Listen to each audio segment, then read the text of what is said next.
2 or 3 days ago I was having a conversation on here, pardon me, just about Paul Kossoff and things related.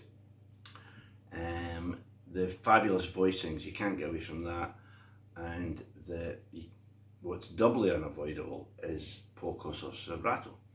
And the amazing thing about the voicing is everyone is in such disagreement about what they were.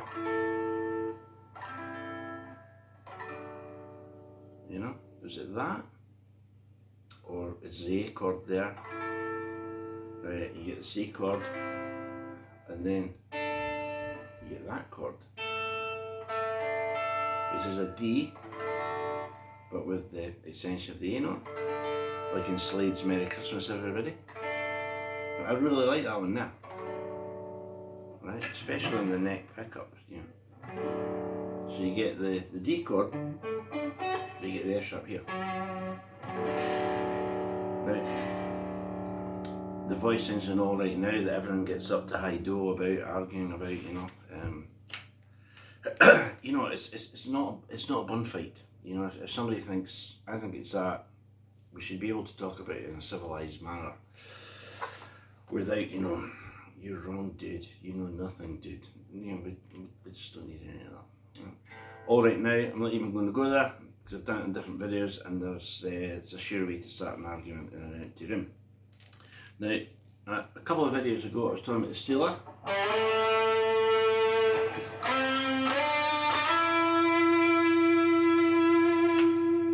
Then we get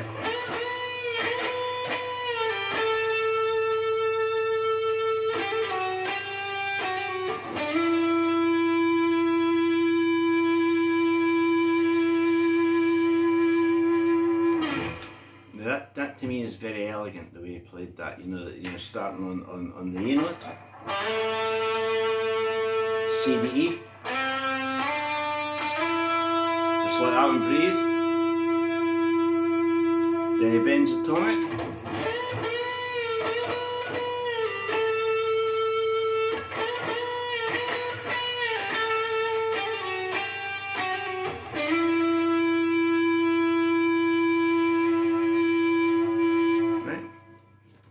Vibrato, I think everyone wants to talk about with Paul Kossoff. Is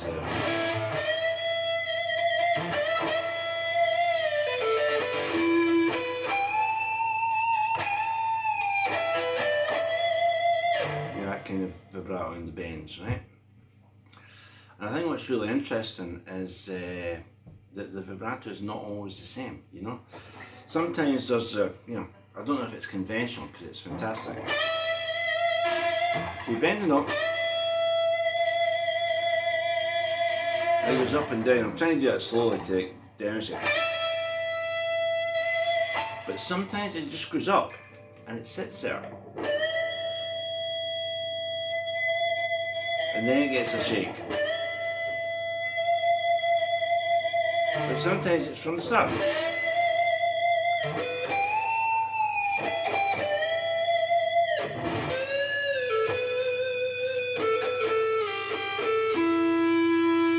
Along with the vibrato, there's a timing.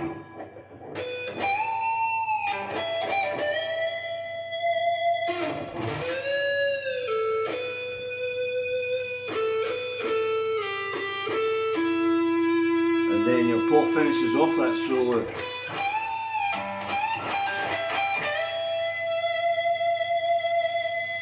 And the vibrato keeps on going like that, right? Now, by the time we got to Catch a Train, and we get these two great voices.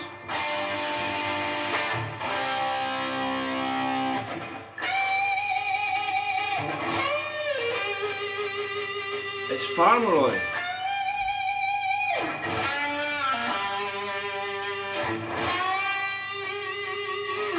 You can see that's very different from the sort of, I'm attempting to make it elegant.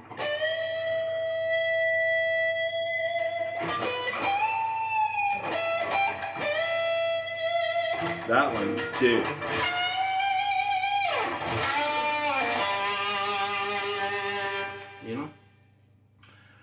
You quite often hear people talk about the or you hear lots and lots of bands play Albert King's The Hunter.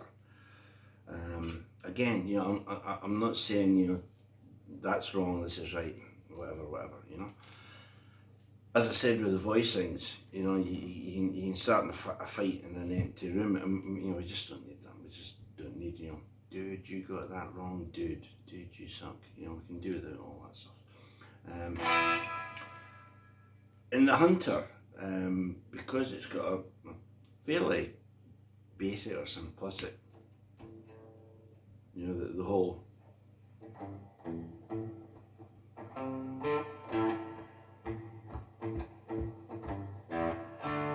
you know, getting no use to run, getting no use to hide, right? Now, when you hear them do it, you know, and Andy Fraser, you know, and him and Simon Kirke play that beginning, and then you hear Paul play.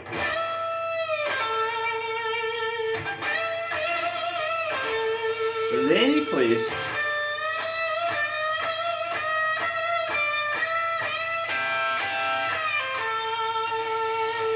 you know, and it's quite involved, you know, because obviously there's a healthy shake, and it's got that typical Paul snap, but the bit that you'd imagine is a repeated E note is like, it's actually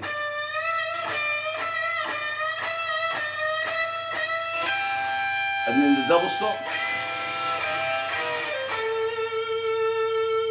And it's pretty wild. So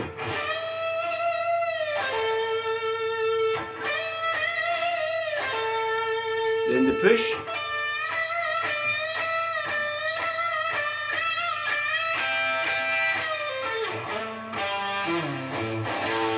Coming into the song, you know. So those, even with me doing it, those are very, very different vibratos. You know the fretted one.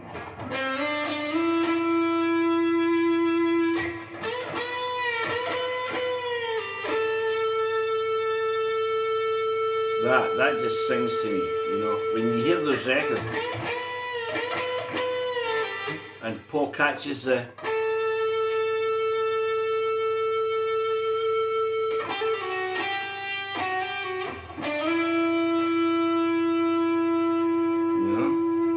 that, we've got the, you know, the Oh I Wept.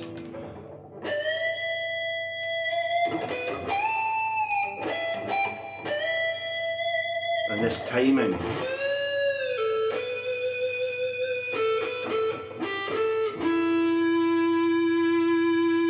But you know, we've also got 5 albums down the line.